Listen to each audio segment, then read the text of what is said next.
It's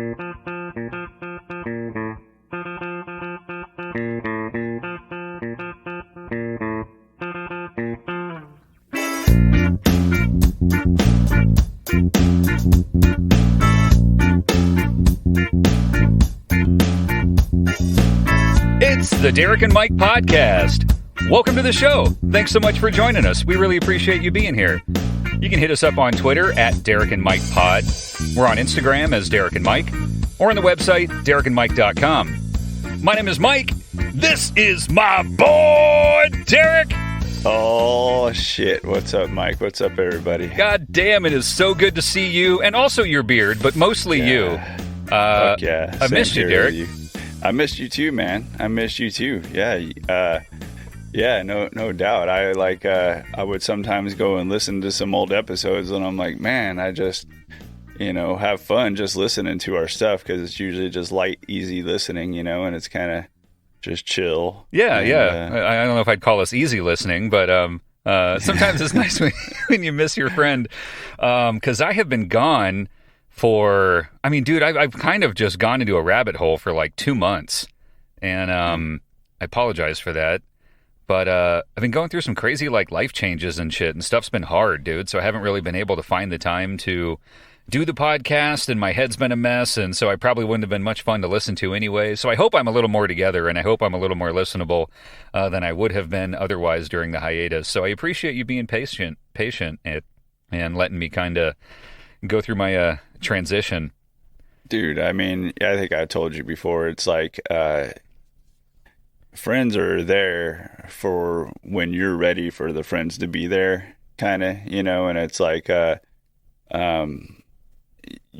I know how much you love the podcast, and I know that you want to be doing the podcast, so it doesn't bother me at all, knowing I'm like, oh, I know if Mike's missing the podcast, something must be going on, and on top of that, you have a beautiful shirt on there, man. The thing is, you like my shirt? Yeah. Yeah, dude. It is kind of. Look at that bad boy. It's kind of fancy. Ooh. It's kind of fancy. Is that long sleeve or is no, it's short sleeve. No, just a regular polo shirt. Okay. It's kind of shiny. It's It's a Callaway shirt. I'm a golfer now. Yeah. Oh, that's right. Yeah, you've been golfing. Yeah. I mean, I'm fucking terrible, but I started golfing again, and so I figure I might as well look the part, so I bought a Callaway shirt, and now I dress like a golfer. I'm just terrible, but I look like a golfer. I look the part for sure. Yeah, well, that's cool, man. So you took a new position, right? So dude, fuck man, a lot has changed. So let me kind of run you down in what's different. So mainly what kicked off the big shift in available time or just mental capacity is I got promoted at work, which is really awesome. I love it. It's just been really demanding, both time and mental focus wise. So essentially I'm doing the same thing, dude. I'm just, instead of managing accounts within a specific geographic area, I am now what they call a key account manager. So now I only focus on major accounts that aren't confined to a specific geographic area. So basically no more small accounts. I only work with the big fish, basically. Nice. which is rad. So it's a good promotion. It's a good step up in the company. It's more of what I like to do. It's more lunches and relationship building with high potential accounts and all that, but really just getting closer with people who do business with us and understanding their business, how I can help them, how they work, what they're looking for, and really just being friends with them, going to lunch, playing golf more, all that. That's kind of the reason for getting back into golf is my company expects me to kind of play more golf than I used to, which I guess I used to play almost none. So now I have to play some. And it's been fun, dude. It's a fun gig. But it has been time consuming getting acquainted with the new role and meeting all these new big customers and doing what it takes to start off right. And you know me, dude, I just jump into everything with both feet. So I'm like, if I'm going to do this, I'm going to do it right. And it's been just all-consuming for all available time and all mental focus and all that. And I'm finally at a point where, I'm rolling now. Now I'm dialed in. It's not like the job's easier now. I'm just more used to it. So now I hit you up earlier in the week, just dude, I'm ready. Let's talk. I can't wait to talk with you and get a break. So I've really been looking forward to this. Absolutely. Yeah, I think one person told me the analogy of the quarterback, you know, like you got that first year quarterback that goes into the NFL and like they fuck up all the time and throw interceptions and stuff. But then once you get used to it, it's not like the job got easier, but you just know how to handle it now. Yeah. You're just like, you got used to the prime time. And I keep going back to, I think it was like 1999 when we had this conversation and I think it was the night that you went home and wrote The Freedom from Thought. But I remember we were talking about the future and stuff, and you were like, what I really want, and I don't know why this always sticks in my head, but I really want a sales job where like all I'm doing is like playing golf with people and just maintaining. You literally said that. Yeah. Like this was like, what was that, 23 years ago? Can you believe that? 23 years ago. It's crazy because when I think about myself, I think of myself as someone who has never really had focus or direction. I just kind of go like, I don't know, I follow shiny things and like that. But I guess I have always kind of had that loosely defined goal of that kind of a sales role where it's all relationship driven. Like I'm not knocking on doors selling knife sets, but I still am selling. But it's really much more at this like kind of entrenched, involved in customers' businesses and being more of a partner than a salesman and needing to build like really strong relationships with these people, which is what I like. I like people. I really do genuinely enjoy. Like yesterday I had a lunch with a customer. We hardly talked work at all. It wasn't necessary. We just bullshitted and had a great time. And it strengthened our relationship. It's good for business. That's what they want me doing. But really, we just went out and had an awesome sushi lunch, and that's my job now. Like it was great. I know Sarah's jealous, huh? She's like, you have what? You get sushi lunch every day? Okay, and it's not every day, but it is a lot of days. And yeah, yesterday she randomly. It seems like she asks me, "Hey, what'd you do for lunch?" on days when I go out to lunch. Like some days, I literally just eat a sandwich or a burrito in my truck while I'm driving. She never asks me what I had for lunch on those days. But, last night when we were eating dinner, she was like, well, what'd you do for lunch? And I'm like, sushi. She's like, what? With who? With one of my favorite customers. We hung out and had like some awesome bluefin and it was rad. Ooh, yeah. Omakase. What's that? I don't know that one.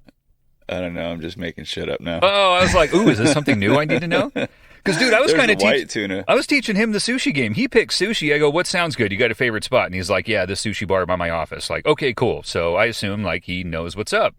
And maybe he does, but he started off with, like, a roll or whatever, and that's fine. But so I just went like, all right, I'll do a miso soup. Paul, do you want a miso soup also? Okay, cool. We'll start with that. I'm going to start with a couple of plates of sashimi. If you want to share those, awesome. Or I'm just going to get those. So I just kind of take the lead and order some bluefin sashimi, some peppered ahi sashimi, and some salmon sashimi. Stop and it. Get some of that going. And he's just like, man, this is really pretty great. And then we ordered a couple rolls and all that. Got the real wasabi thing in there and all that. He had never tried real wasabi, and he was even like, real wasabi there? Oh, dang. Yeah, like, so right off the bat, I was like, kind of, do you guys have real wasabi? And he's like, fucking real wasabi? What are you talking about? I'm like, oh, you just wait a minute. Like, your sushi game just changed, dude. Yeah. And yeah, it's fun, dude. It's fun doing that with customers. I just enjoy doing it with people anyway, but it's cool that it's like my job and the company pays for it. And I've got this role that I just really enjoy. It's awesome. Did you show him how to eat like the lean fish before the fat fish? Supposedly that's what you're supposed to do. Really? Is eat the lean fish before the fat I didn't know fish. that like either. Salmon is last because salmon will saturate your taste buds. So is salmon but of course, fattier than tuna? Yeah. Okay. All right. But of course, as you know, you can use ginger to flush that out. You could. Oh, no. Other than the fact that ginger is fucking horrible. Yeah. Maybe there's vinegar in ginger. Maybe that's the problem. I think it's pickled ginger, so it's soaked in vinegar, which might as well sugar. just be like, yeah. Dude, you're funny too. Like, speaking of vinegar, like through this whole 2-month period, Derek and I had very little contact, but he was thoughtful enough to shoot me a photo of some super strength vinegar. Like, did you just come across this, like, vinegar from hell and just be like, oh, you know who'd like this? Mike. I'm going to send this to Mike. Yes. The story is I have chiggers on my pool patio. Or I had chiggers on my pool patio. Chiggers suck, dude. Yeah, they do. And yeah, I saw them out there, and like as soon as it started to get like really warm, like they started to come out, and they were just all walking around, and I was like, oh fuck. And I don't like to use any of these poisons. These poisons are like the ones they sell are just horrible. Like I don't want my family exposed to poisons. I don't want the environment. I don't want my backyard exposed to this poison. So I started just fucking with shit, and I bought vinegar, and it worked. Chiggers hate fucking vinegar. Of course they do. Who fucking likes vinegar? If you poured vinegar on me, I would get the fuck out of your garden. I'd be like, fuck this place. Go to the neighbor's house. This guy's a dick. Yeah, it worked. I mean, of course, the vinegar smell ended up going away, but like chiggers can really smell it. And then I went to Home Depot to go get more vinegar, and I found 6X vinegar. Ugh. 6 times. That's the one vinegar. You sent me, the super vinegar? Yeah. Yeah. Yeah, and I like how when I sent you that picture, I opened up the lid just so that you can get like a just to hope that you. I hope he smells it. Oh, dude, it's funny because I see a picture. Oh, a text from Derek. I like get happy and I open it. I'm like, oh, it's a picture. Like, oh, what's that? Instant revulsion when I read the label. Like, oh my god, vinegar. Ew, 6 times vinegar. Like, fuck that. God damn. You know what I think too with the chiggers is. I'm not sure, but I assume they're like a social creature with communities, and hierarchy or at least some like social pressure and all that to fit in. And maybe the one you pour vinegar on like goes back to the colony all stinking like vinegar and they just like ostracize him, It's like, dude, get the fuck out of here. You stink. And maybe that's like how it works. Maybe it doesn't affect them physically at all. It just causes them to be revolting to friends and family. Yeah, well, they must have like some kind of smell buds or some kind of nose or something there. Dude, you don't need a nose to hate vinegar. Oh yeah, you can taste it too. Yeah. You can just sense it. Like we all have this sixth sense of vinegar repulsion. But it's amazing how it works though, because if you go to like one of these poison supply companies that like go and spray against mosquitoes and all these bugs and stuff, they're not going to tell you vinegar and they're not going to use vinegar. They're not going to use anything that's safe. They're going to like poison your deck and they're going to poison everything and they're going to kill the bees and they're going to do all that. But like a little bit of vinegar, shit, it was amazing. I just couldn't hardly believe it, really. Now, I have to admit, as much as I hate vinegar, it is a pretty useful, disgusting fluid. Like my wife uses it. What causes me to hate it so much is my wife uses it to clean the baby surfaces now because she doesn't want to use like bleach or any of that kind of stuff with the babies. So she'll use it to clean like their high chair tray or their eating space or anywhere the babies are going to be. She tries to clean it with vinegar and like actual cleaners as a last resort. But just for wiping spaghetti sauce off their eating tray, like vinegar works great, So she does that. And it's revolting, but it's safe for the kids and all that, so I tolerate it. But I do complain about it endlessly. So there's that. But it's a pretty useful, Satan substance that she uses to clean. You can chase chiggers away with it. I imagine if someone broke into your house and you had like a super soaker full of vinegar, that would work just as well as like a fucking 12-gauge shotgun. If you sprayed me in the face with vinegar, I would be like, I'm out. No, dude, I'm dropping your VCR and leaving. Supposedly, too, if you drink apple cider vinegar, it helps you lose weight and it helps you like get rid of liver fat and stuff. I'm sure it helps you lose weight. You'd puke your guts out. Whatever you ate for, whatever you had in your stomach would just be instantly rejected.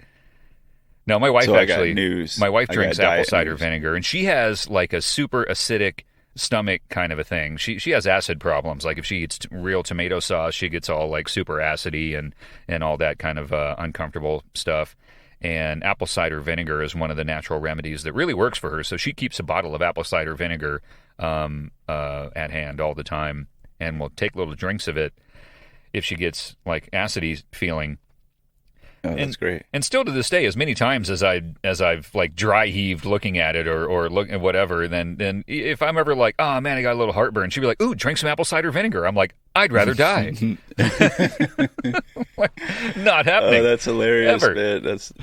It's just so funny how like that's like an impasse Oh, for yeah. you, and yet she's in love with it. Yeah. You know what I mean? Yeah, yeah. Kind of, I don't think she just likes the flavor, but she's like, hey, this is so great. I can clean the baby's surfaces. I can drink it. It takes away my heartburn. Like, this is a miracle liquid. And I'm just like, nope, get it away from me.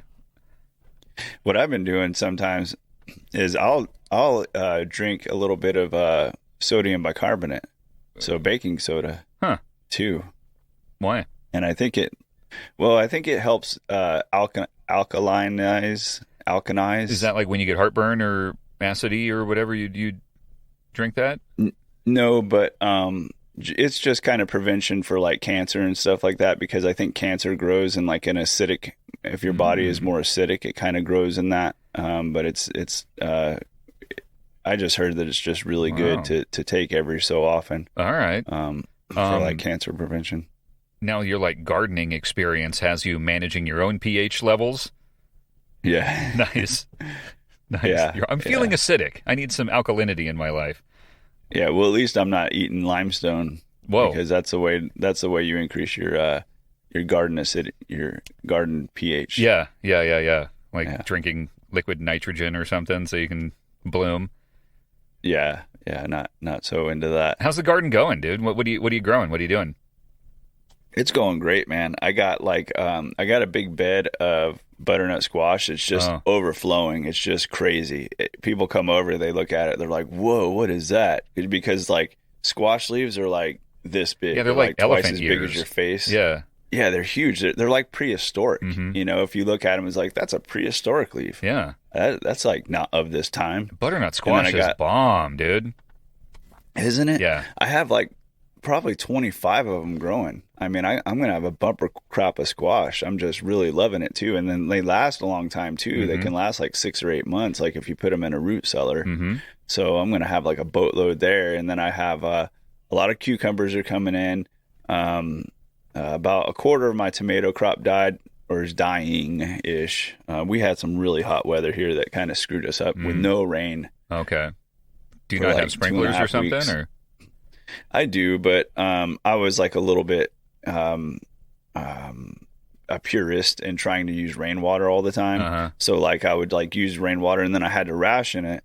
And when I was rationing it, I would just like pour water like right into where the stem goes into the ground, but you got to water the whole surrounding area. Otherwise the plant can't suck the calcium out of the ground. So like I just wasn't watering it enough. But I did increase my rain barrel expansion. I have a total of 425 gallons now of rainwater capacity. Wow. So I'm going to be good. And then I'm making another thing I'm doing, I'm creating a solar pump, putting it on solar and battery and making a little solar system. Is that what you call a solar system? Sounds a little more extravagant. I don't know. Creating a solar system. Well, I'm like, wow, dude, you're really playing God over there. That's awesome. Yeah. Yeah. But yeah, I've been staying busy, man. I've been really enjoying things, getting some good tomatoes too, and some cucumbers, and I got some ancho grande peppers on the way. You know, those big peppers. The big like a bell pepper or like a big chili pepper. Like a big, you know how they stuff those the Mexican peppers? Oh, they stuff them, the poblano peppers. Yeah, it's like that. Those are good. But I think they're a little bit bigger than the poblano. I love good peppers. Do you grow a lot of peppers, or is that the only one you're messing with? I got a lot of peppers. Yeah, I love good peppers too. I got like a whole bunch of jalapenos. I got 4 habanero. I have the ancho grandes. I have the bell peppers, and that's it. So my poor son, Michael, my older boy, he's 3.5 now. I feel like it's been years since we talked. It's been 2 months, but he's 3.5 now, Derek. And dude, he was in the backyard, and we have a little pot that has actually a red chili pepper plant that I planted last year that pretty much died off and then came back this spring with the rains, and it got huge, and now it's covered in chili peppers again. So that's pretty cool. Wow. And he likes to be a smartass, and he always goes over there and like pretends he's going to pull them off and eat them. And I'm always like, no, don't touch them. They're hot. Trying to explain like why not to do it. And one time I wasn't looking long enough, and he decided to actually like make good on the threat. He pulled one off, ate it, and by the time I became aware, he was over just like his face was red, he's crying, and his mouth is just like, what the fuck? And he's just burning up. And I'm like, what happened? He goes, I ate a pepper. And I'm like, dude, I don't want to be a jerk and be like, that's what you get. You know, I was compassionate, but seriously, in the back of my mind, I was like, you've been threatening to eat these peppers for like a year. And I think that'll be the last time you do. So he learned his lesson. He went inside and I was like, okay, here's what we need to do. You need bread. Water will not help. So we put some bread and I'm like, don't eat it. Just like put it on your tongue, you know, just like let the bread soak in your mouth. All right. So we did that. And then wait a second. He's like, it still hurts. Yeah. All right. So we'll get some milk. I got him some milk and I'm like, just don't drink it. Like put the milk in your mouth and swish it around and just like hold the milk in your mouth. And that kind of helped. And so trying some of those, I don't know if they work or not, remedies, after a little while, it eventually went away, but it was a little bit dramatic. And my wife's yelling at me like, why are those peppers on the ground? Like, why are they accessible to a baby? I'm like, he'll never eat one again now. Like, problem solved. Yeah, exactly. Yeah, that reminds me, and Chris wasn't 3.5, but when Chris was my roommate, my brother was my roommate, he used to buy these peppers from the market, and like they were kind of hot. They were a little bit hotter than like a jalapeno, like a habanero, maybe, or something. It wasn't a habanero, okay, but it was like it was a little bit hotter than a jalapeno, not much. All right, and he would eat them, and he'd be all badass, like, "Oh yeah, fucking, I can eat whatever. I can eat anything hot." I'm like, "No, you can't." I said, no, you can't. I said, you can't have a habanero. He's like, fuck that. I can have a habanero. Oh. You know, Chris is kind of bombastic sometimes, and he could be like, kind of like, fuck that shit, fuck this shit. You know, and he was kind of like, I said, okay, I'll tell you what, I'll go get you a habanero and you eat it. And he's like, okay, fuck it, I'll eat it. I don't give a shit. So I get him a habanero after we went to the store, and we're sitting in the parking lot at a gas station, and he eats it, and then his face just turns red. I mean, in retrospect, I'm kind of lucky. I'm glad he didn't like have a heart attack or something, but he ate that fucking thing, and he was like, Eric, go get me some milk. So I just ran in there and got him some milk. But boy, he was like, he learned his lesson there. Of course, he was 24. But I think we've all done that, like pushed our limits, you know, because I like hot things too. And yeah, sometimes you just get a little bit too big for your britches, and you're like, you know what? Fuck it, dude. Give me that thing over there. I'll eat it. Or some crazy hot sauce, some novelty fucking hot sauce or whatever. You're like, oh, come on. I like hot sauce. I can eat it. And like ghost pepper shit or something like that. And that stuff burns, dude, and it just doesn't stop. You know, it's almost like the more you cry or the more you just kind of try to get it to go away, the worse it gets. Or I don't know. It just, dude, it's a terrible torture because you can't just get it to stop. It just keeps on burning. And the only thing that kind of helps is to eat more of that salsa, that hot ass salsa.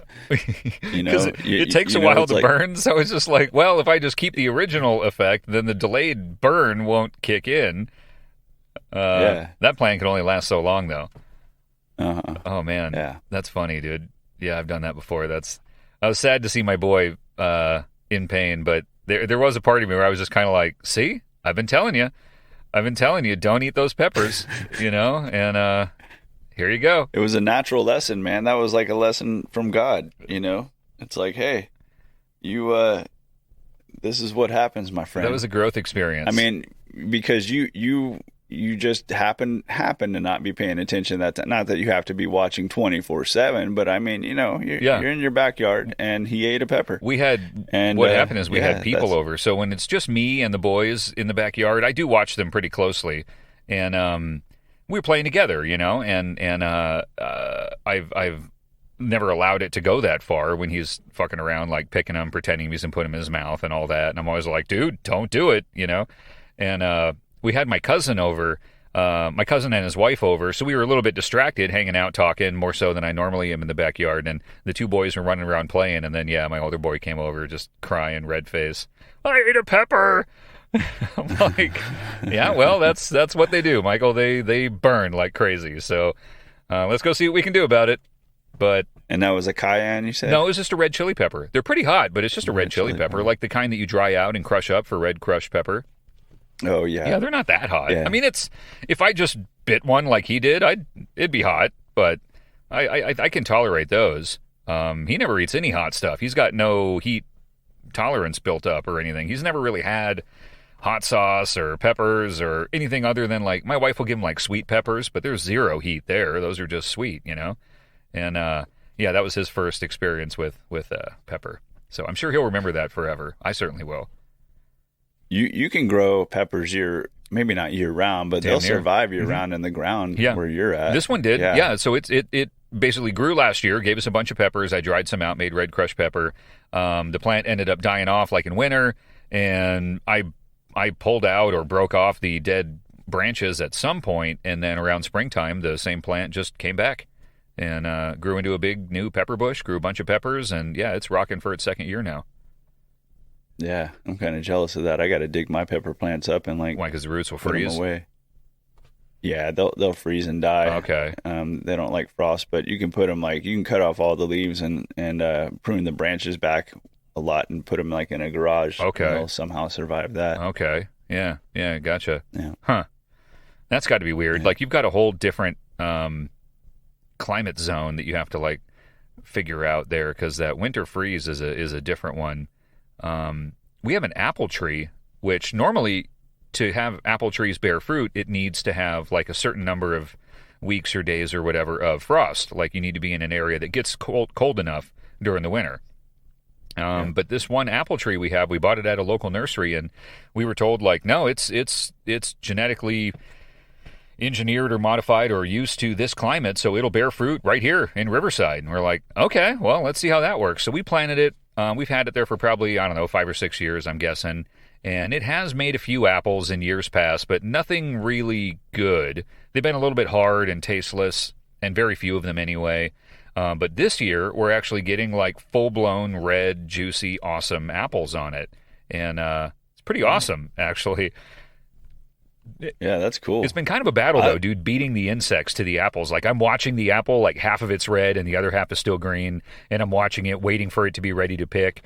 And when they are ripe, they're so easy to break off the stem. Like, if you just barely touch them, they fall off the stem. So a breeze will blow this thing off the tree, and then it ends up on the ground, or bugs will beat me to it. And by the time I finally go, like, oh, the apple's ready, I'll pull it off, turn it around, there's a giant hole in it. I'm like, fuck!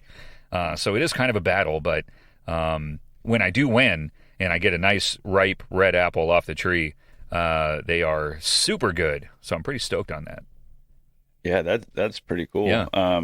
Yeah, I know the caveat with like fruit and things that ripen is that once they look ripe to you, they look ripe to all the critters too. Yeah. And they're like, oh, it's red. Oh, look at that. It attracts your attention. And that's when all the squirrels and the raccoons and stuff start coming after my tomatoes. So I just like pick them off before that. But how do you ripen them? Like if you pick them before they're ripe, do they ripen like in a bag or something? Yeah, they ripen. You could put them in a paper bag and they'll ripen a little bit quicker. I just usually just leave them out. Okay. Like on my deck and just let them ripen right there. Oh, that's cool. Squirrels and raccoons and shit don't eat them on your deck? No, I have an enclosed deck. Oh, nice. Like a screen porch, yeah. That's cool. So, yeah, it's kind of nice. I love a good tomato, especially a fresh My Garden tomato. Like, store-bought tomatoes are okay, but my tomatoes out of the backyard are just, damn, that there's like this extra just juiciness. Juice, yeah. I don't know if it's actually there or perceived because I feel like a man for creating food from the dirt. But, I don't know. I love My Garden tomatoes. Yeah, you have garden tomatoes? Yeah. And in several years past, I've grown quite a few tomatoes. The past year or two has been a little light on gardening just because we've been preoccupied with raising humans. But now, like my older boy is into gardening, so he'll kind of help. I mean, kind of help. He'll hang out there and fling dirt while I'm gardening.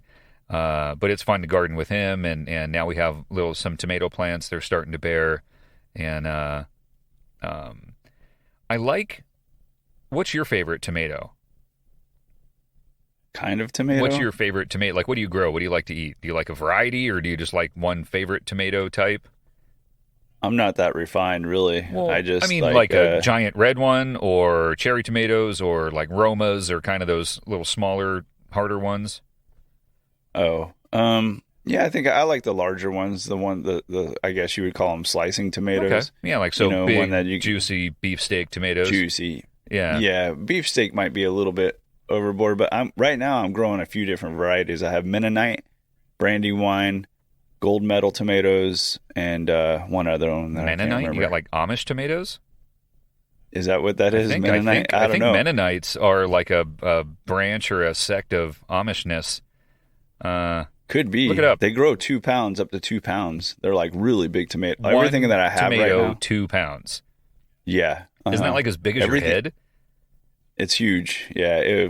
Like fucking the whole shit. palm of your hand. Yeah. Wow. I mean, I haven't had one that big, grow that big, but the tomato varieties that I bought are all monster type tomato varieties. Huh. Last year I did some of the cherry tomatoes, but they just get annoying because I don't know. It's like I think I'm always having to fight the squirrels over them, and then you can't let them vine ripen, and then it's just a pain in the ass just to harvest all those little tomatoes, and I don't know. Yeah, I'm not so into them. Huh. I do like the big, juicy, fat slicing tomatoes. I've never seen a Mennonite tomato that's 2 pounds. That's gnarly. I almost feel like there's too much water weight there. Are they still tasty, or are they just a big? How big are the slices? Like if you slice right out of the middle, you get a giant disc of Mennonite tomato. Is it like bigger than the bread for a sandwich? I've never had one. Oh, they're not ripe yet. But I did have a what was it? I had a Gold Medal tomato. Oh, the other one that I have is the delicious tomato. Delicious tomatoes are true to their name. They're delicious. Yes, delicious tomatoes are aptly named for sure. Yeah. That's the only one that has ripened so far are the delicious tomatoes. But man, okay. they're so juicy. They're so like you cut them open, delicious. It just spills all over. So delicious. You know what? So delicious. So I love big slicing tomatoes. They're great for sandwiches and burgers. My favorite tomato is Roma tomatoes. I love those more than anything, just for the flavor. Roma tomatoes are bomb, dude. I do not like cherry tomatoes at all. How do you feel about cherry tomatoes? Do you have strong feelings? I'm in the same camp, really. I mean, they're the right size to choke on. You know what? They just pop in your mouth. Like I don't like that. Like yeah. I don't know, dude. Maybe on a salad, maybe sliced in half, they're okay. Yeah. But to just eat a whole cherry tomato is just kind of like, and they just explode. Like Yeah, I'm with you there. I don't like it, dude. I don't like it either. Not a fan. Yeah, it dissuades me. Yeah. I don't like anything exploding in my mouth. Thank you. Any ball in my mouth exploding. Any spherical form exploding liquid in my mouth. I'm good. Oh, man. I didn't know you were such a tomato connoisseur. So the Roma tomatoes, aren't those the ones they use to make sauce with? I think like so. It's probably because sauce. they're the most flavorful. Yeah. They're like oblong. They right? are, yeah.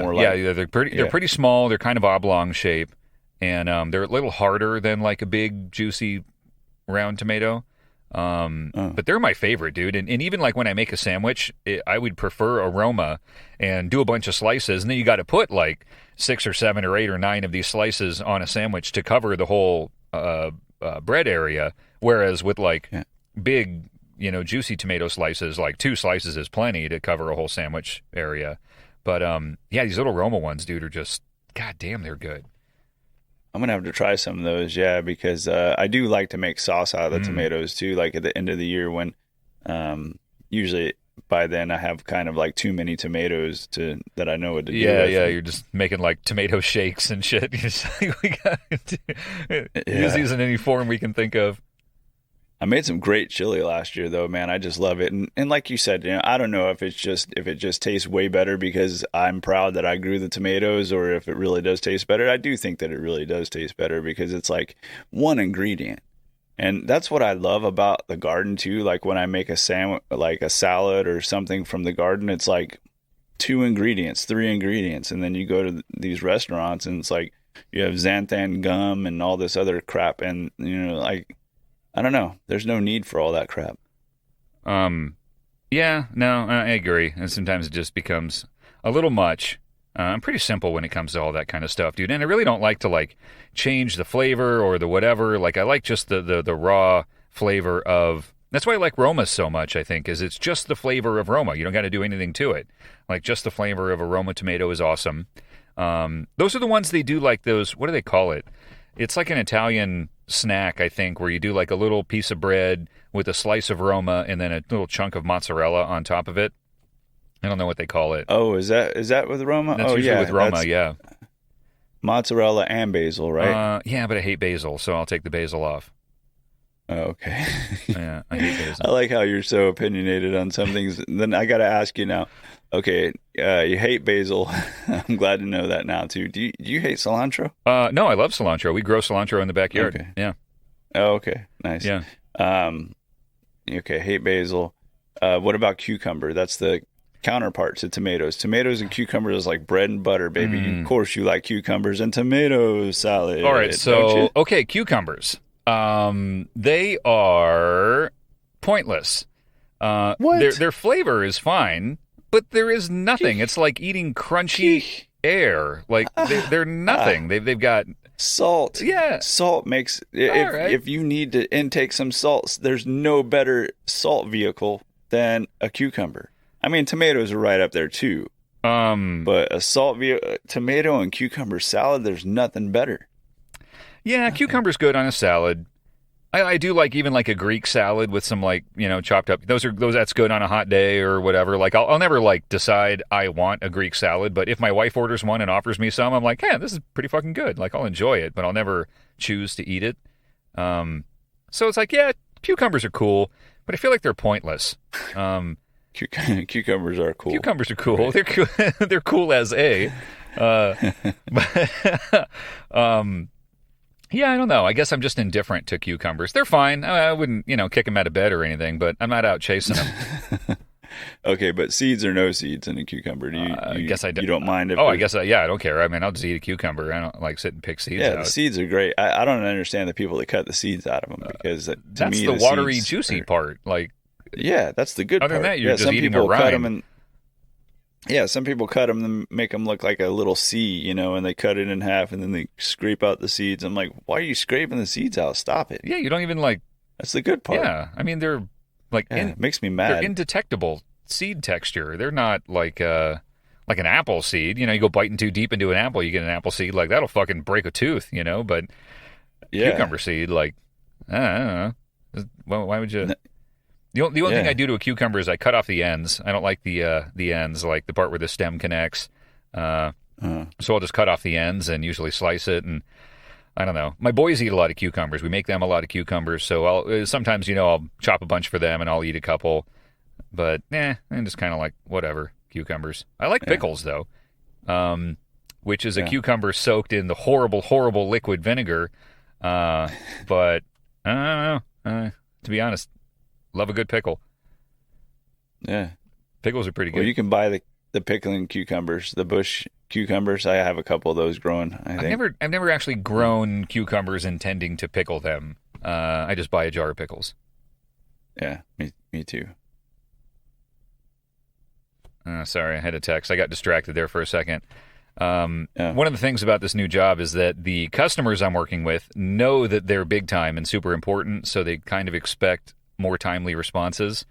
I'm a little less able to turn myself off than I used to be. Yeah, they're smacking their schlong on your face, huh? Sorry. I guess I never thought of it that way. Ew. I just had to gross. Man. Yeah. I just had to go there. I just had to go there. I don't know why. You're just like, hey, Mike. Hey. Answer your phone. Fuck.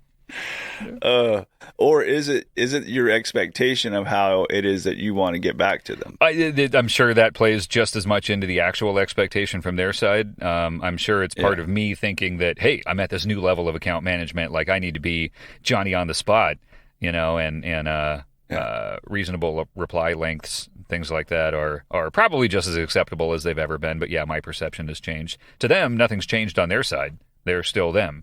To me, everything's changed because now I'm handling them. Well, what do they text you? Is that that's the way they contact me? There's really very little formality in this industry. It's pretty nice because texting, phone calls, emails, all of it's acceptable, and it just depends. Some customers like texting, other companies like they always send an email. Other ones just they all kind of have their own way of doing things. But yeah, texting is a very common method of communication, which I find interesting because what I'm doing is I'm providing heavy equipment to construction contractors. So a lot of times it's like, a $250,000 machine, like a big excavator or a big loader or a big like giant forklift or something like that, like pretty big equipment. And a lot of times they can just order this $250,000 pieces of equipment by a text, like, "Hey Mike, send me a 3-yard loader out to this job on Monday, thanks." And I'll just write back like, "All right, you got it, thanks." And that was a $250,000 transaction. Like, oh, that's all cool. Right. Yeah. It's pretty casual. So, do you get like texts? Are they coming after hours too, like at 6 p.m. or 7 p.m., or is it mostly like off limits, or is you getting a little bit more of that after hour action? Very little, some, but very, very little. Contractors work early, so I'm getting hit up like before fucking reasonable hours. Sometimes these people hit me up at like 5:30 or 6 in the morning. It's fine. I'm awake, but I try not to respond as timely at those hours unless I need to or unless it's a certain customer, because I want to kind of train them that like, hey, this is unreasonably early. So it's pretty rare, honestly, that they hit me up that early. Most communication starts about 7, sometimes 6:30. Usually about 7 or 8 is when most people are getting going. And contractors are fucking done by 2 or 3. Some of their offices are open until 4 or 5 at the latest, but it's very rare to be hit up after 5 o'clock. Which is nice. That's family time. I don't like replying or being on the clock after those hours anyway. Yeah, it took me a while to learn we teach people how to treat us kind of thing. Yeah. Like I would always be like, somebody replies to me, I'm like, oh, I got to get to him right back. I got to do it. And like, I'm learning more about that buffer, and the buffer is kind of like baked in there with, like even like if I meet a new neighbor or something and they text me or whatever, I'm not gonna, if they get used to me just writing back to them immediately and then all of a sudden I stop, then it's kind of like, oh, well, where is he? He changed all of a sudden. Now he doesn't like me, So I try to always put that buffer in there. You know what I'm talking about? That text buffer, just in case. If someone hits you up and you reply like in 10 seconds all the time, then the one time it takes you 5 minutes to reply, the person's thinking like, oh, what, did Derek fucking thinking something weird or things not cool or whatever? But yeah, if you automatically, like, dude, sometimes I'll see a text and I'm just like, okay, I know the answer. I could reply immediately, but I won't. I'll reply in like 2 hours or whatever a reasonable amount of time based on the situation, the relationship or whatever. But I'll do that same thing. I'll like kind of choose an amount of time that seems appropriate to the way I want this relationship to be, Yep. Like, I don't want you to expect me to reply right away. And sometimes I do. Depends on the person or the situation, I guess. But yeah, I do manage those timelines to control the parameters of our relationship expectations. Well, because once you go in and you reply back quickly for somebody, like, that's hard to reverse. Like, how do you get back? It's hard to get back out of that. Like, oh shit, now all of a sudden I don't want to go see this chiropractor anymore. And he's so used to me replying back in 5 minutes, and now I have to like start reeling things back and like wait an hour, and then next time wait 2 hours, and then I got to walk it back into acceptable. Whereas right out of the gate, if you're just a guy who replies within, Derek will reply within 1 to 2 hours is the average expectation. That's reasonable, and it leaves you plenty of room to live. Yeah, exactly. That's the best way to be. Like with text is. But the worst is like when you reply back right away and then they call you. Oh, like, oh yeah, I know you're there. You just texted me. Yeah. Hey, you guys want to come over on Saturday? I don't know. Let me ask the wife. Phone ringing. Like, fuck. Yeah, right. Yeah. I don't know, dude. Sometimes I'll just reply while they're calling. You can do that like reject a call with a message thing, and I'll put in something like, "Sorry, bro, can't talk. Have to call you back," and then I won't for like 3 days. Yeah, it'd be something like that. No, be like, a lot of times you read it and you forget to reply back, right? I do that. Oh, like, that'll bite. Yeah, this thing we're talking about, where you're managing a timeline, like purposely bites me in the ass sometimes where I'll see a text and it'll just be something like, oh, hey, what do you think about this and whatever? And I'm like, oh, yeah, I'll get back to that, here in a little bit. And then, you get busy and you forget. Next thing you know, you're looking at your phone 3 days later and you're like, oh, fuck, I never wrote back to that guy. Like, dick move. Yeah. Yeah. I don't want the expectation to be that low. Yeah, exactly. Oh, man. Yeah. So, yeah. Yeah, what's do you know what I'm consumed with right now is, and I want to get some of your thoughts on it too, is we got our boy, Michael, our older boy, in preschool. So he's in preschool now. And he's been going like for 3 weeks, maybe 4 weeks now, 3 or 4 weeks. And he's doing really, really great with it. He transitioned into the separation anxiety thing that we're told is pretty common. He got over that in like a week and a half where he was crying when we dropped him off. And I mean, after about a week and a half, we brought him and he's just kind of like, all right, see ya, hitting the playground or just run right into his classroom. Like he was pretty dialed in pretty quick. And he's been great at everything. And it's been this really great transition for like the whole family. We miss him. I know my wife, because she works from home, like I know she misses having him in the house, and it's been weird not having him there, but it's been really great for him that he's in school and he's growing socially and all that, like really quickly and all that. Like it's been fantastic, dude. And did you put Esme in preschool? At what age did you do that, or did she do daycare before that, or what was that like for you? I think around the same age, like around 3-ish. Yeah, All yeah. right. Now she did have a nanny. I'm trying to think how that worked. She had a nanny up to about even, I don't want to say 5, but so yeah, she just came like during off hours. But I mean, the tough part obviously is finding that right preschool. And the first one we found was like super duper hippy dippy. Okay. Like way too hippy dippy, and like they didn't have any structure. And this was in LA? Mm-hmm. Of course. Yeah. We believe in free-range learning. Yeah, it was called Sunshine Daydreams. Whoa. Preschool. And I think that's like a Grateful Dead reference and stuff. Okay. And, it was okay. I mean, I think they were good with the kids, but they just didn't have any structure. And kids like structure. They like, okay, right now we're going to go do this. Now it's time to go take a nap. Now it's time to go do this. And like, if they don't have that, then they get confused and they need some kind of structure. So we took her out of there, and then we went to a preschool that was off of Sunset Boulevard, of all places. And it was called Just Like Mom's. Really good school. Mm-hmm. Like kind of like a Russian daycare. Kind of like a lot of Russian and East Europeans were there. And they loved her. They called her Krishna. Or I forgot. She had a little nickname there. That's pretty cool. Cute. You're right. It is really hard to find the right preschool. For us, it wasn't even just finding the right one. It was finding one with availability. I think because of COVID, for whatever reason, all the preschools were like slammed and running waiting lists and that whole thing. So we weren't ready for that, dude. Like we weren't expecting it. This is our first preschool experience. So we thought like, oh, when he's 3.5, we'll sign him up for a preschool and he'll just go.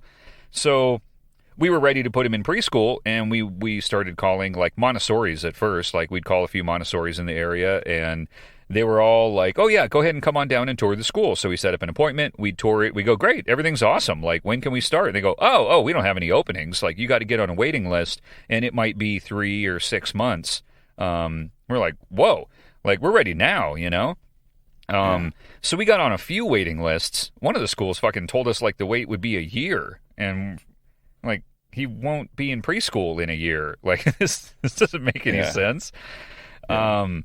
So finding a school with availability was tough. And then we finally found one so we found one, but by the time we found one, like right now, it's summer break time. So real schools are on break for summer, and then the actual school year starts in like mid or late August. And So my wife found a school, I'll tell you about in a sec, that he starts in mid-August. And we're like, okay, that's great. But he needs to start going somewhere now. He needs to start developing these. So we wanted like a practice preschool. So we're calling it summer school. And we found this other school in the city that is very cool. It's a little bit daycare-ish where they're not like super strict about the curriculum and all that kind of stuff. It's more about like playing and functioning as a class, and that's all the practice he needs. He has no practice doing that. So like following direction, when it's time to sit down and do a project, when it's time for lunch, when it's time to go play, when it's time to take a nap.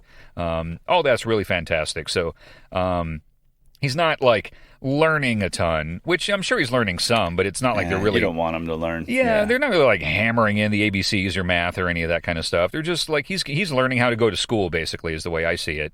And they're great. The playground's cool. It's a safe place. We love it. So he's going to be going there for a few months until the actual school year starts at his actual preschool. So I'm struggling with the preschool. It was hard to find a place. My wife found a place she's really excited about. She really likes the people there. The curriculum seems really, really good. Everything seems great, but it's a Catholic school. And I'm very not religious. And when my wife's like, this is the one that I want to send him to, I was like, no, I don't want him going to a Catholic school. And she's like, well, I get it. I'm not religious either, but here's why I wanted him to go here, is they assured me that at this age in preschool, they're open to all denominations. Religion and religious instruction plays zero role in their curriculum at the preschool level. They say that, kids at that age are way too young to start, doing any of the kind of ritualistic stuff. Like none of that's included in the curriculum and preschool. All that starts in kindergarten. So at preschool, we have, Jewish and Muslim and Christian and people of any faith or whatever, or no faith, that come to preschool here.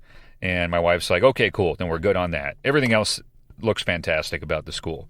And I'm like, all right, I'm suspicious, because to me, it's just kind of like, all right, so this is your like, casting a wide net recruitment method of catching all these kids at their preschool year. And then it's like, hey, we're such a good school that we want you to stick with us through kindergarten, and then we start hammering them with all of our bullshit religious crap, So I'm Michael, God doesn't like that. Yeah. That's what you think is gonna happen. Yeah. Not sitting in your chair makes baby Jesus cry. I'm like, who's baby Jesus? My parents never talked to me about that. So my thought is like, okay, so maybe it plays no official role in your curriculum, but like on the bookshelf, do you have like Noah's Ark books and shit like that? Like fucking nonsense that I don't want him exposed to at all? I don't know, but I'm trying to be open-minded because my wife's really excited about the school itself and the curriculum, and she feels like it's going to be really great. So I'm trying to be open-minded, but I'm really struggling with this whole my oldest son going to Catholic school kind of thing, because to me, fuck, dude, if me 5 years ago would have heard this from me today, he would have been like, fucking idiot, what are you talking about? Like, you're sending your son to Catholic school, But I don't know, dude. What do you think? Well, I think that, Catholic is one of those religions that is a little bit more like they don't just wear it on their sleeve as much. They're not like going out to recruit everybody and be like, hey, I need you to become Catholic. I need you to. It's kind of just like, most Catholics that I've met are not super religious, I guess. I mean, or fanatical, I guess. It's a lot less of a fanatical type sect. Yeah, I think that sounds right. It's a very ritualistic faith where there's a lot of this and that and the communions and the days and the we kneel and stand, and there's a lot of formality to it, but not a lot of not a lot of fanaticism in it. I guess you're right. Yeah, and I think that there are some values that are in some of these sects of a religion that is kind of good.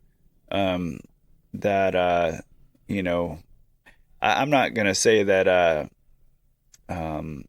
it makes a bad person good or anything like that, but I think that I'm generally on board with what Christianity preaches and what Catholicism preaches and what most religions kind of preach. I'm mostly on board with that, so they don't really bother me much at all. Well, I'm on board with the be a good person, and some things I really like about this school already is that they do, I don't know if it's weekly or monthly, I think it's monthly, homeless food drives where they basically like serve hot meals to homeless people right there on the campus. And the kids at the preschool level aren't involved, but older kids and older grades at the school are, and they all they're not made to volunteer, but the school as a program provides food to homeless people. And I'm like, I love that. I love that part of being a part of your community, giving back. All that part's fantastic. And I do love those elements of religion. I guess what I dislike most is disinformation and like the shunning of science versus, like creationism and that kind of stuff. And the fake stories treating them as history, like, oh, well, back when Noah's Ark happened and things like that. Or, treating the story of Jesus as if it's historical fact and stuff like that. Like, I don't want that being presented to my kid at this age where he may think like, like what they've told me about Jesus is absolutely true. It's like, no, it's not. And the moral behind a lot of it is great. And, the things we attribute to this Jesus guy are pretty great. Some great ideas, not all, but some are pretty great. But I don't want him being told or led to believe that these things are like factual, Yeah, I think that that's probably not something you would have to worry about until maybe like age 12 or something. Because I think kids below 12 are just going to default to what their parents say is true and not really susceptible to brainwashing or being able to teach them certain things. And Megan was kind of worried about that a little bit too, because there's a heavy Christian presence here. And it doesn't bother me really at all, because I've found enough parallels with the way I live my life along with Christianity where I'm like, I'm kind of, I'm accepting of it. I mean, I do think there are some parallels. There's definitely some sects that take it too far and are a little bit more fanatical, and I'm not so much on board with, or a little bit too preachy, which I don't preach, but Esme, the point is Esme is exposed to that a lot more.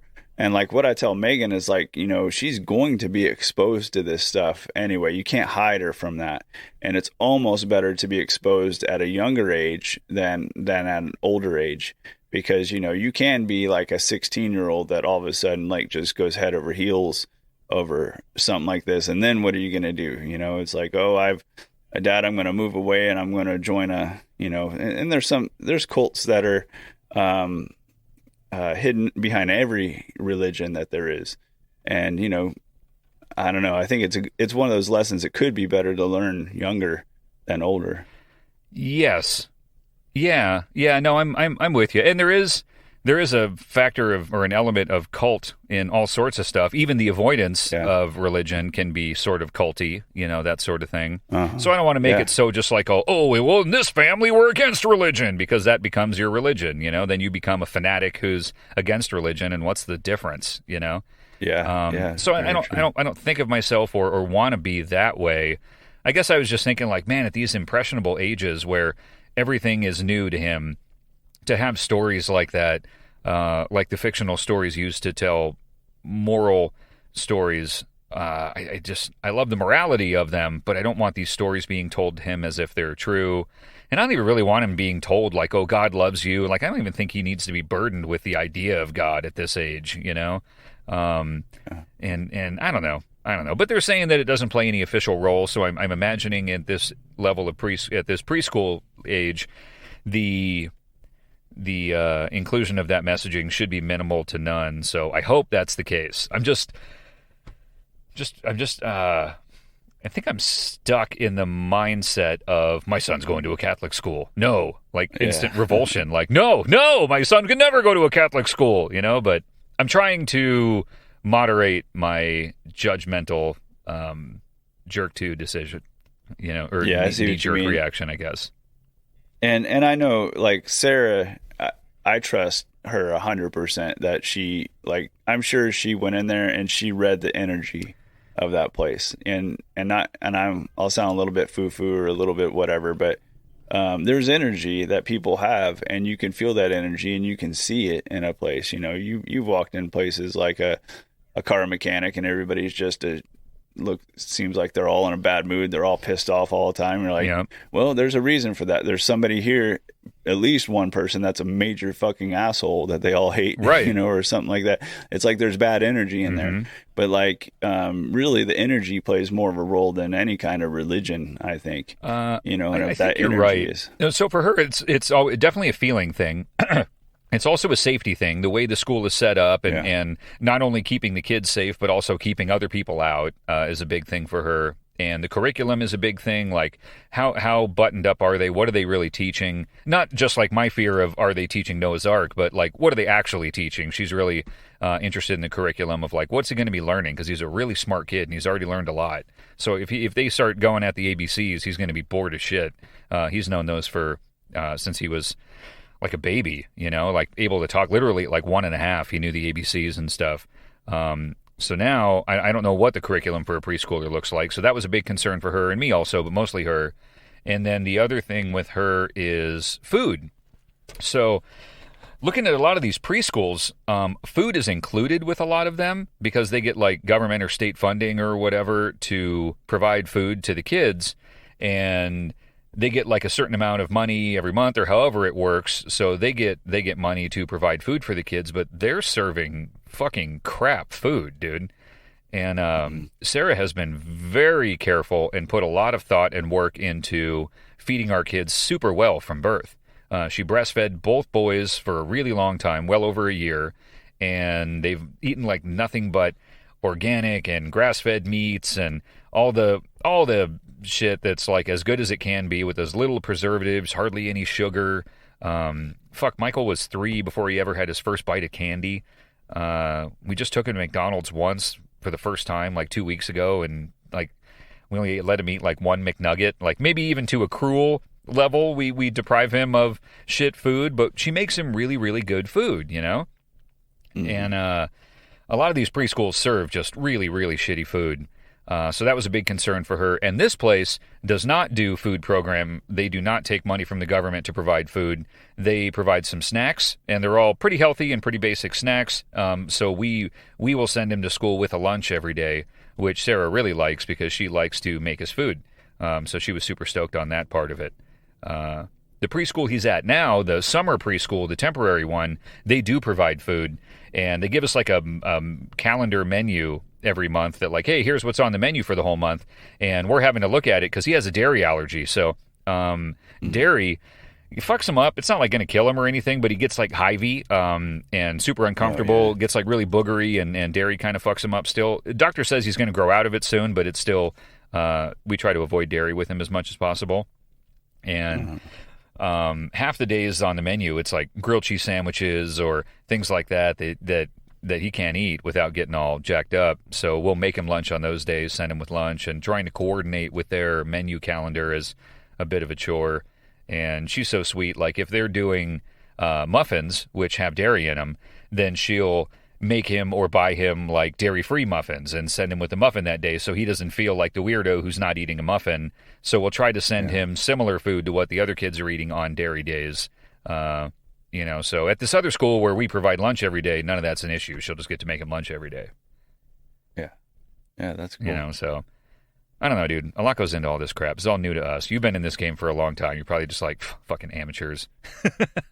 No. Well, Esme's going to a great school right now. She's in summer break right now, but she is in the camp for the school that she's going to. And it's a great school. They're kind of a STEM school. I think they claim that they were the first STEM school. I don't know if in Knoxville or if in Tennessee, but they've been around for a while, and they have they're sitting on 50 acres of land and small class sizes. And it is a private school we decided to send her to. But they have 2 swimming pools. They're just like real focused on like the kids are outside playing like all the time. And I'm for that because like I think most lessons at this age are better learned like by playing and by interacting with peers rather than sitting at a desk. And public school, all she was doing was sitting at a desk all day. And because I was assuming that, and then I asked her, I'm like, what'd you do at school? what did you do when you went to PAL? And she was like, did you sit at a desk? She's like, yeah, that's pretty much all we did was sit at a desk. And I mean, at 7 years old, sitting at a desk all day. Yeah. No way. Like I just can't, I couldn't do that. So like now she has like 4 recesses at this place. She's just outside playing. They have gardens there. They have apple trees. The kids go and pick apples. They have a chef there that makes food for them and caters to their allergies. And I'll live in a cardboard box before I don't send her to this school. Yeah. You know? Yeah. I'm with you, dude. Yeah, like we're at this point now where we're thinking about all these things, like, and I'm with you on that, dude. Like nothing is more important. I want him at a great school and well provided for on that front. That's how we did it before he went to school, and now that he's off at school, we're just like, yeah, I mean, money is not an option. It's like we want what we want, and some of them are more expensive than others, but none of them are fucking even close to what an in-home nanny cost. Like we were doing the full-time in-home nanny thing, and still are for the younger baby. We still have a full-time in-home nanny, and that's crazy expensive, but totally worth it.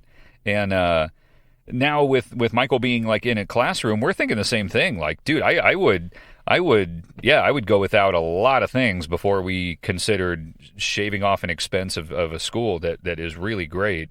And we're just figuring that out. So like the school he's at right now, it's good, but the food's kind of a chore because they, don't always do dairy, and they aren't willing to like accommodate allergy. Like, basically, they're serving what they're serving, and if it's a dairy thing and our boy's got a dairy allergy, they're just like, well, you might want to make him lunch that day. Like, they don't accommodate allergies at all. So that's whatever. We don't mind making him lunch, but it's a little bit of a chore. And trying to, not making him the lunch, but trying to work with their menu. Dude, because sometimes they change it up last minute. Like, they'll be this was one that fucking bothered me. So they do a breakfast, a lunch, and a dinner. He and I eat breakfast before we ever go to school. So for him, the breakfast there is just like a snack or whatever.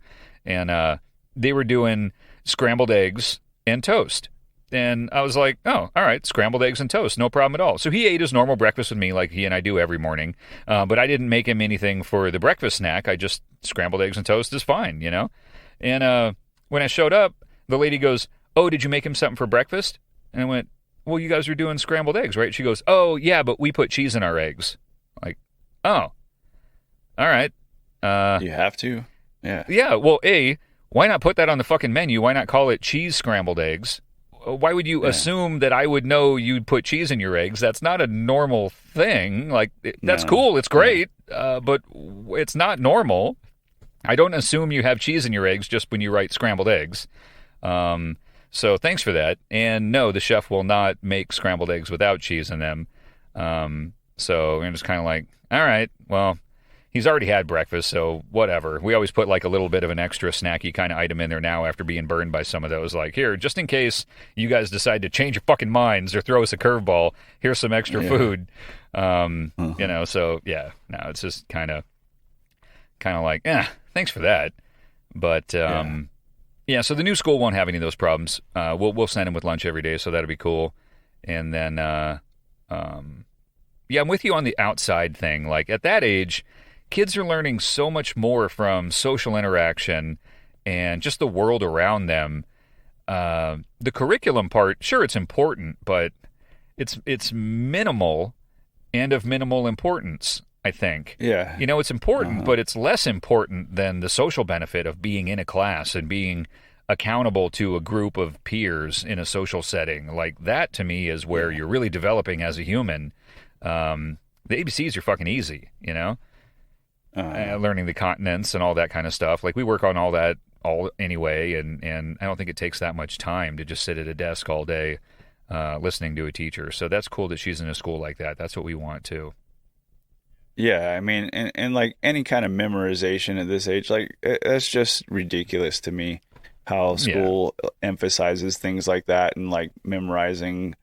I don't know. I mean, definitely like writing and reading is good. That's a necessity that you need to do every day. Yeah. But how long can you really work on that? You know what I mean? Like an hour at max, Yeah. Attention span. Yeah. Yep, exactly. Yeah, like I can't even work on that for that long. No. And then, arithmetic and stuff. And then she learned what I did like, she was learning a lot about the planets and the moon phases and stuff. I thought that was really cool. I like the science part of it is very cool. He seems interested in the sciencey part of stuff. Like he loves dinosaurs, he loves planets, all that kind of stuff. Yeah. Yeah. And art. Art's a good one too. That's the one that helps them expand their mind and, teaches them their... Is she showing interest in drawing, painting, music, or all of it, or some of it, or what's she into?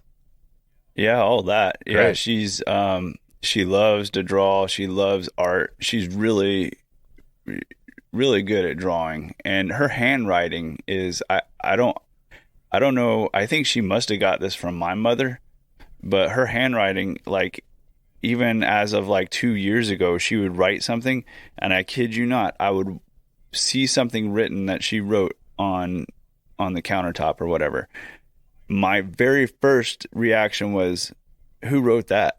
Like, wow, that's like a grown-up handwriting, but she's so precise on her handwriting. It's amazing. Like, she has beautiful handwriting. And I had a cousin at 2 Thanksgivings ago come up, and she was like, have you seen Esme's handwriting? I'm like, yeah, I don't know where it comes from, but that and drawing, she loves to draw. And yeah, she's really talented at a lot of stuff. That's cool, man. That's really cool. My boy hasn't really started. He colors. He can scribble, but he hasn't really started making letters yet. On a chalkboard, he's made a few letters, like the letter T and that kind of thing, and like putting lines together. So to make an H or a T or an A, like he's done some of that, but that's about as structured as his penmanship studies have been. But he's a preschool, so I imagine they'll start that probably maybe an actual preschool once he's at that new Catholic school. They'll teach him how to spell Jesus or something. Yeah, that Russian school that we sent her to, they were like real academic in the beginning, in the early days, about teaching them how to write all the letters and counting and everything. And that's where she learned her handwriting kind of mostly. That's good. Wow. Mm-hmm. Nice, dude. Yeah, it's interesting thinking about all this kind of stuff. It's fun, but it's also like it's no little decision to choose where to send your kid to school, and then coupled with the scarcity of options, and now it's not just like, oh, we can pick from all these schools, which shall we select? It's like, well, which one can we get him into, and is it good enough, and what other options are there? And so we went touring.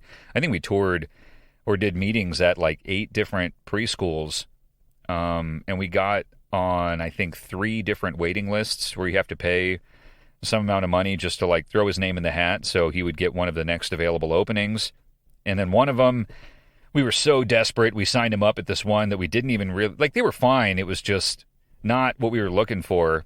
And we were like, fuck, we just need something. So we put him on the waiting list. And when they called us, like, hey, we're ready, he can start Monday, we were just like, yeah, all right. And no, we didn't want to take him there, So yeah, it was just tough, man. It was a really tough thing. And my wife put a lot of time and work into it. And it was really cool once we got him into this place, and then she got him into that other school, which I am excited about, other than the Catholic part of it. But I'm cozying up to that fact. You're helping me. Your opinions on it. Well, see, I think I have maybe somewhat of a different philosophy, and maybe just like and this is maybe why I'm okay with Christianity and Christians and stuff. But I think sometimes that stuff kind of comes to you, and I don't mean to make this all esoteric and stuff, but it's just kind of just my experience is like those kind of things you don't have to worry about so much, because if it's not a fit, it's not a fit, and you'll know if it's not a fit, and if it is a fit, it is a fit, and you'll know if it is a fit. Right.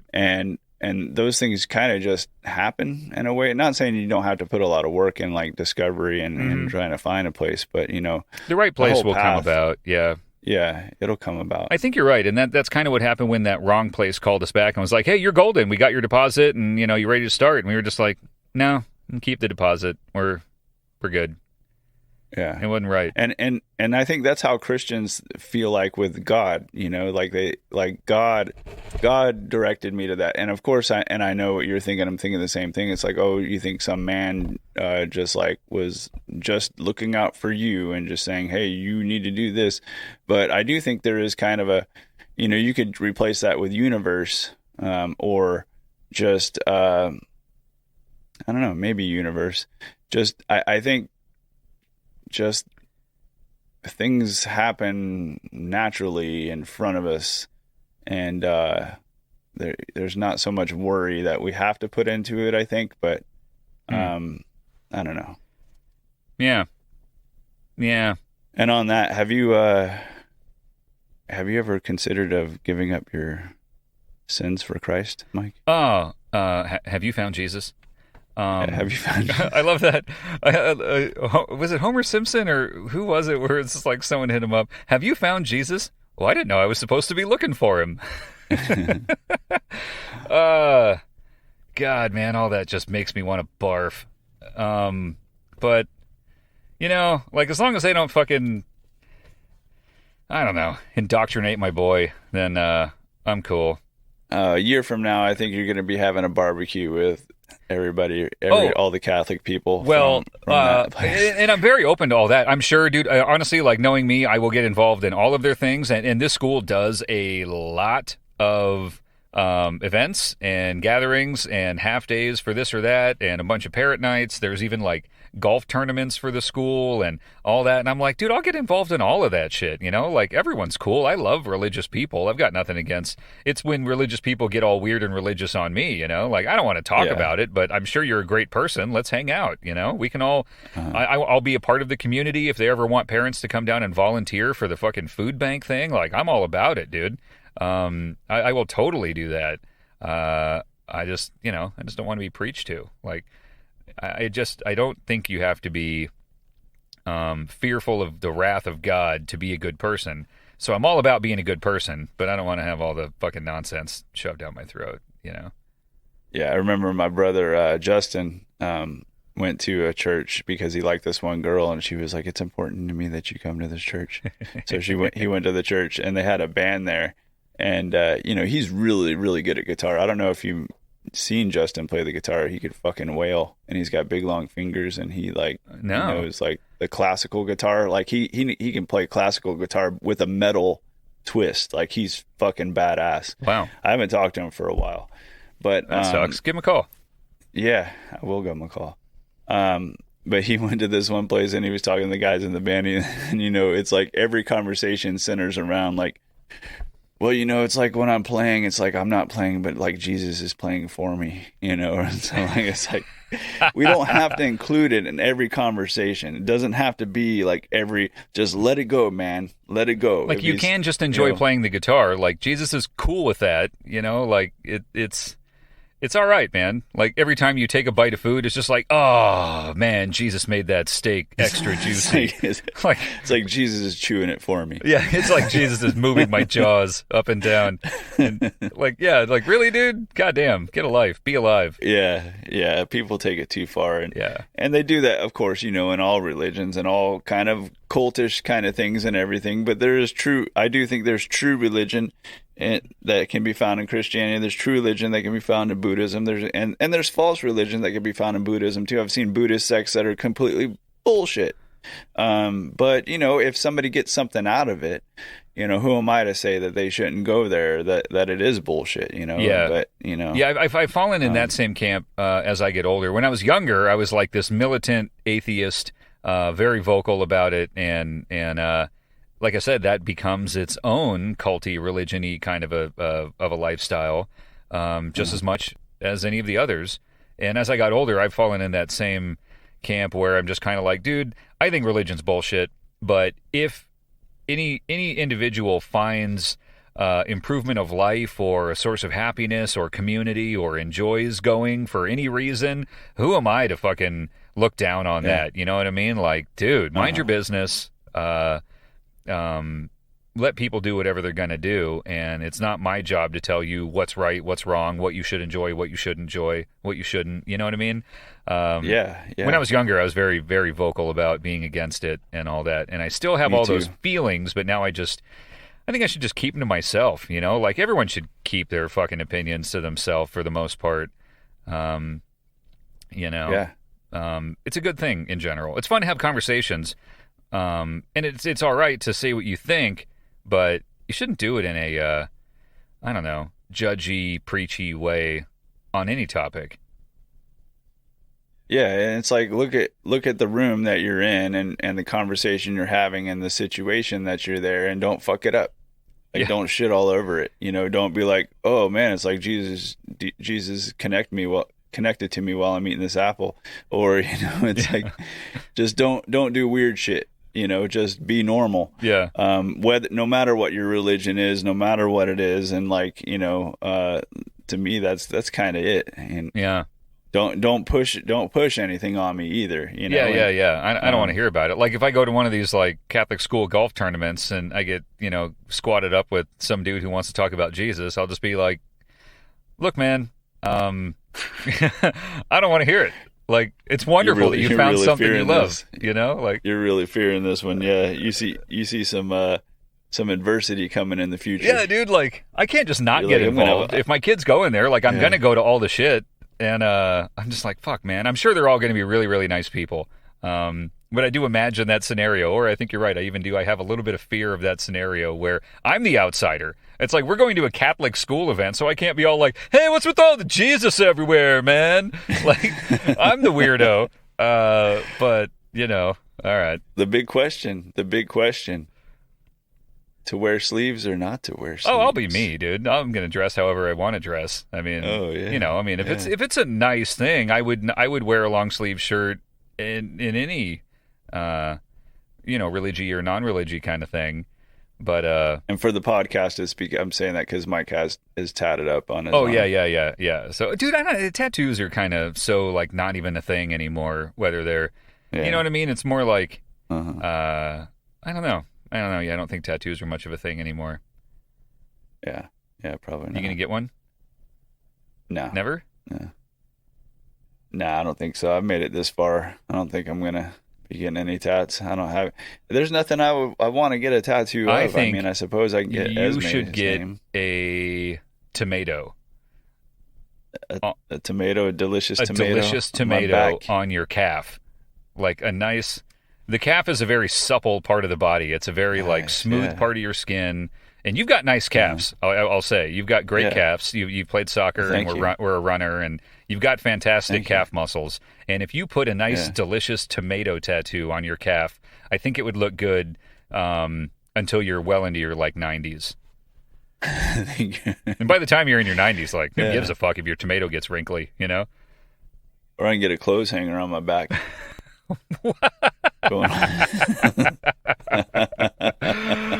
Or a VCR or something on my back. How about VCR? That? Wow, yeah, you date yourself. Yeah. I mean, dude, most people walking around today would be like, What's that, dude?"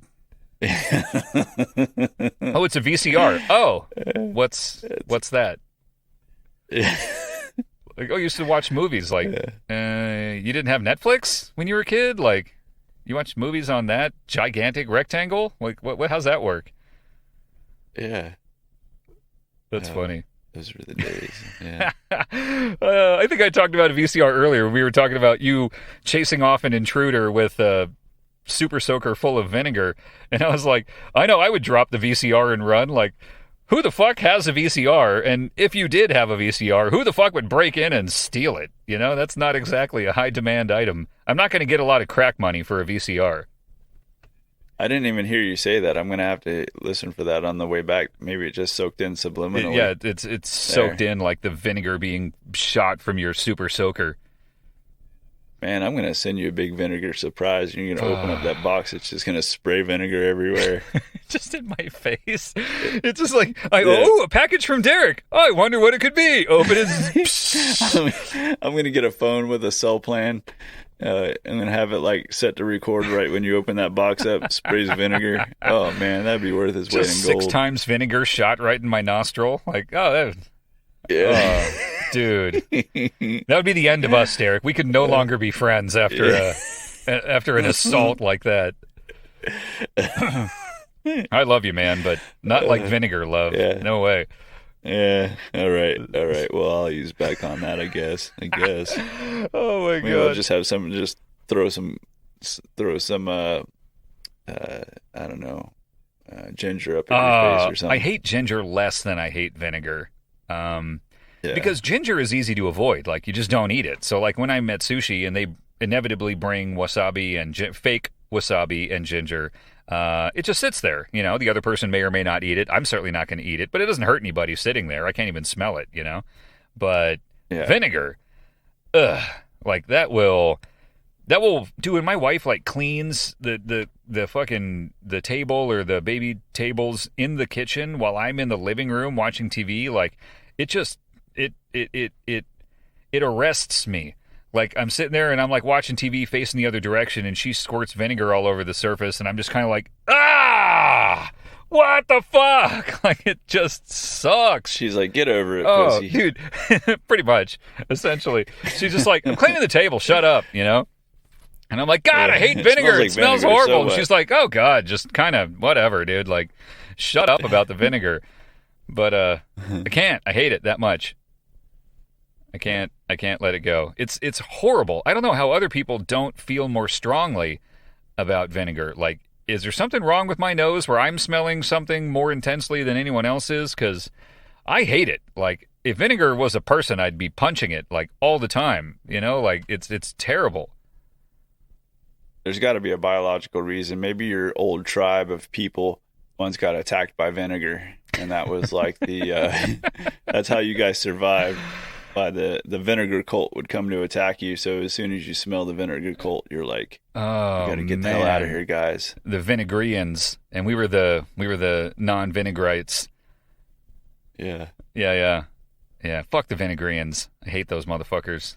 They had super soakers of vinegar. Oh, they just attack our tribe with their super soakers full of vinegar. with their vinegar. That's what I'll do. That's what I'll do. I'll send your son for his birthday a super soaker, and I'll put some vinegar in there. Man. Dude. I'm such a dick. I'm sorry. Dude, you would, too. I just fantasize of these ways that I can just torture you. I just love it. I just stay up at night. I just get this random photo from you of this horrible bottle of 6 times vinegar. Just out of the blue, like, hey, Mike, just thinking of you. And I'm like, oh, fuck. Derek. With the lid up. Did the lid up, did it give you, did it do what I wanted it to do, the lid up? I have to admit, I didn't even notice the lid was up. Okay. I was so revolted by just what it was that I turned away in disgust. That I only looked at the image for as long as it took to realize it was vinegar, and I think I threw my phone. You went like recoiled in horror and like threw the phone. You ran out of your house. Yeah, it was one of those. Yeah, and told my wife to like take it off, click the screen, like get it off of my screen, delete that text, block that man. I can't return to the house until it's completed. And she's like, I didn't know you can get 6X vinegar. I didn't know such a thing exists. Oh, no. Oh, no. Oh, my God. Don't send it to Sarah. Like, just be like, hey. Sarah, have you tried this? It's amazing. Look, here's a link on Amazon. It can be there tomorrow. Like, it's 6 times vinegar. It's way stronger and better at cleaning and just as healthy for your children. She'd be like, you can dilute it if you want, but you don't have to dilute it. Oh, God, dude. Dude, that would be a nightmare. I might move.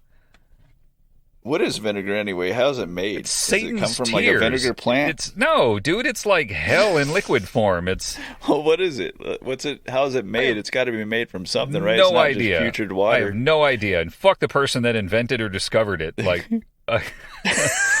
look it up, Mr. Vinegar. Fuck you, Mr. Vinegar. Fucking Hank Vinegar. Like, fuck that guy, dude. He's like, oh, he probably won the Nobel Prize or whatever. Like, man.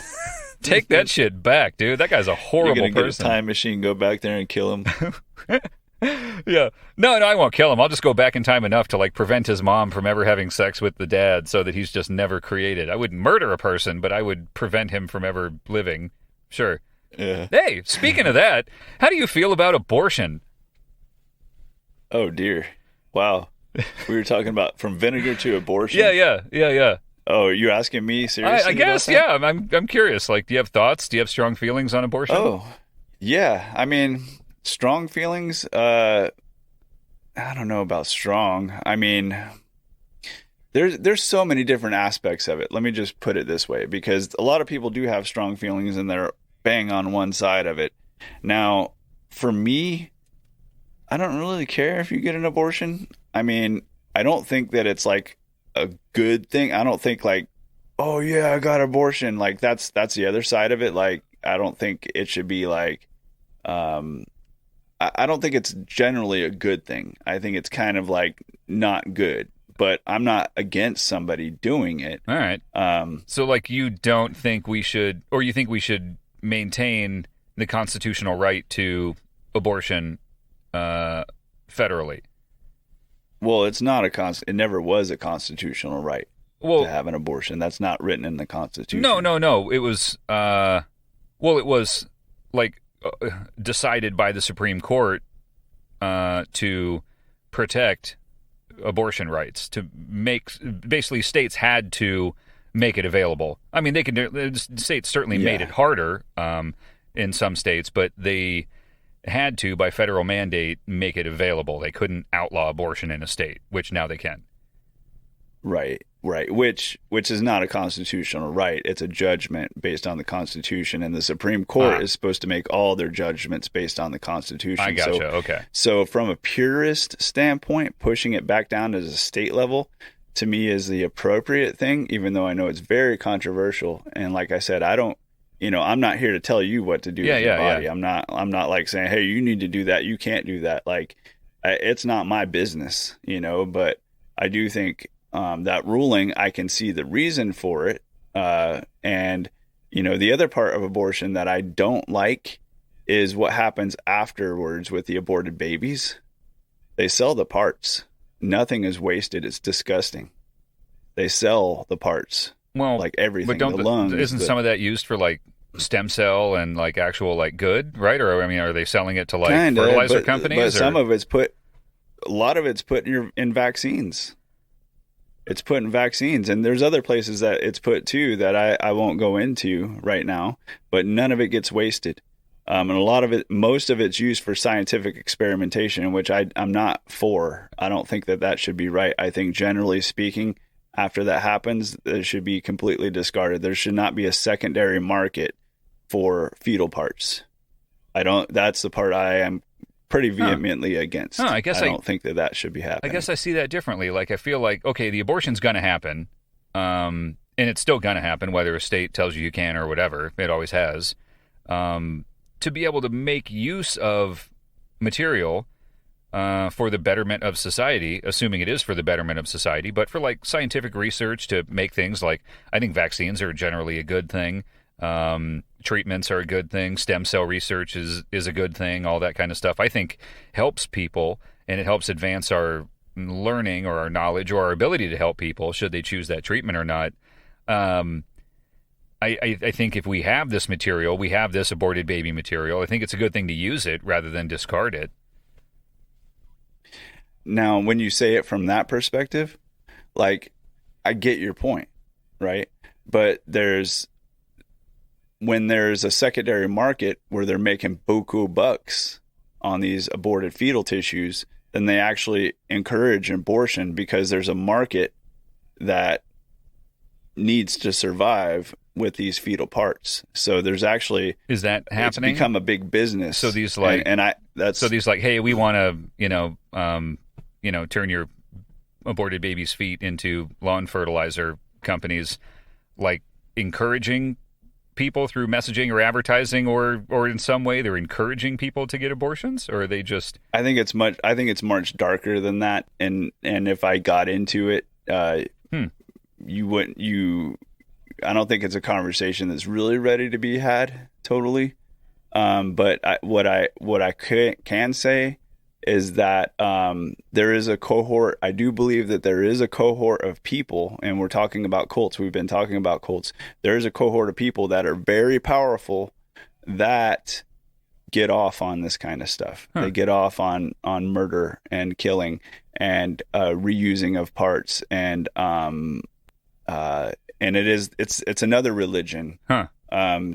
On the other opposite end of Christianity, Christian stemmed religions that are for that do like the killing. They enjoy the killing. Well, that part's of that. Pretty and sinister and out there. I guess where my mind doesn't go that far with it. I guess I just think like I believe in freedom, and I believe that a woman should have the freedom to choose that if she wants a baby to grow inside of her or not. I would certainly want my daughter to have that choice. And I don't think abortion's a great thing. I don't think anybody should, or I don't even think anybody is out there just like, oh, abortion's fantastic. Like, oh, that's my plan, is I'm just going to fuck all the time and then have an abortion every time I get pregnant. Oh, there are people that do. There are a lot of people that do that, actually. Well, I mean, I'm sure they're the minority and pretty minimal. Like, I think most women are pretty devastated if they are even faced with the decision of, I'm pregnant, do I want to keep it or not? That's a pretty rough decision for a woman to make, I think, in general. And then choosing abortion should be an option for them, but I doubt many of them look at it as like, oh, fuck yeah, awesome. But even the ones who do look at it like, fuck yeah, awesome. Maybe not, yeah. I think they should still have the freedom to choose that. Whether or not I think that makes them a bad person is irrelevant, but also my right to have an opinion about it. But I think everyone should have the freedom to make that choice. Like, I would never want to be told legislatively that I have to complete a process that my body starts. Like, if I feel like I need to poop and they're just like, hey, you have to poop, like you can't not poop legally, I would rebel against that and not want to poop. And be like, fuck you, you can't tell me I have to poop. Like, I'm going to hold on to this poop for like ever. And that's probably not a good analogy, but I just don't like I don't like the idea of someone being told. I imagine a woman who's pregnant that having the baby would put her in a terrible situation, psychologically, physically, who knows, whatever the circumstances are, and being faced with the decision of, man, I'm pregnant, I can't have this baby, what are my options? And then she happens to live in a state that decided they don't want to allow abortion. So then that poor woman has to make another set of decisions. It's even harder. Like, do I go to a different state? Do I go get it somewhere else? Do I do it in the fucking, on the black market with the coat hanger or chemicals or however people have always done abortions for years, the super dangerous ways? All that is going to happen. Yeah. It's not like making something illegal causes people not to do it. We all know better than that. Yeah, I think I think you're right. People should have the choice what to do with their own bodies, and it's absolutely ridiculous to make it illegal. Like, what are you going to put somebody in jail for that? It's enough. Yeah, you put doctors in jail, and you'll force women like that who happen to live in, like, I don't know, like in Alabama, who is probably going to be one of the first to outlaw abortion, or already has, or I don't know. The Bible Belt states, they're the ones that are going to make it illegal. They're also, coincidentally, a lot of the same states that were enforcing Jim Crow laws right up until they were federally forced to end them. You know what I mean? So, like, if a state has the right to tell women they can't get an abortion, why shouldn't the state have the same right to say black people have to eat in different rooms or on different counters or use different restrooms or water fountains? Like, what's the difference? Well, the flip side to that, though, too, is that, and you weren't on this side, but a lot of the people was the vaccine mandate. You have to get a vaccine. And it's like, I'm on that side. Like, how are you going to tell me what I need to do with my body? Like, no, you can't do that. Just like I can't tell you shouldn't get an abortion. You can't tell me I need to inject myself. That's an interesting point, because I actually heard during that whole, when the vaccine mandates were the hot topic, I'm with you. I don't think the government should ever tell you, like, hey, you have to stick this in your body. Like, whoa, fuck you, dude. Like, that's not happening. I think that's terrible. That's big-time government overreach. And I'm glad that a lot of states and a lot of people pushed back on that, and it basically went away because the government, I think, decided, like, well, this isn't worth fighting. Like, this is the losing battle, and it's going to make us look like shit, and we hope to be reelected one day. So they backed off the government mandates. Well, it kind of went away, but I mean, it devastated a lot of people. But a lot of people lost their jobs over that, and the airline industry is forever ruined because of that. Because so many people quit. Yeah, but then the companies end up winning and never had to really mandate vaccines, so So a lot of stuff was certainly stressed, but we came out of it without a federal vaccine mandate, so that's good. But I during that heated period, I heard several right-wing people use the phrase "I'm pro-choice" to describe their political position regarding vaccines, and I always found that to be really like super obviously pretty hypocritical to say I'm pro-choice and to choose that phrasing when being pro-choice has so long meant something else. You know what I mean? Entirely not right-wing, a very liberal position, meaning pro-choice, meaning a woman's right to choose, meaning federally mandated abortion rights. And it struck me as strange to hear right-wing people say, "I'm pro-choice." Well, yeah, but you're also assuming that people who are voting Republican are anti-abortion. Well, largely they I are. know the media wants to. Well, the media wants to play that. I vote right, but I am not anti-abortion. I'm more libertarian. Dude, and I know some liberals who, they're liberals in the sense that they probably vote Democrat. They hate Trump. They're that kind of a liberal. Maybe not everything they do is in line with Democratic agenda, but they're certainly much more in line with Democratic agenda than Republican agenda. So they're liberal in that sense, at least in my opinion. Quite a few of them are ardent anti-abortion people because they are religious. And I think the religious factor. So I know a lot of those sorts of people too. So I don't mean to say like, oh, if you're right wing, you're for abortion or you're against abortion. And if you're liberal, you're for abortion, because there's definitely a lot of crossover on that very heated topic.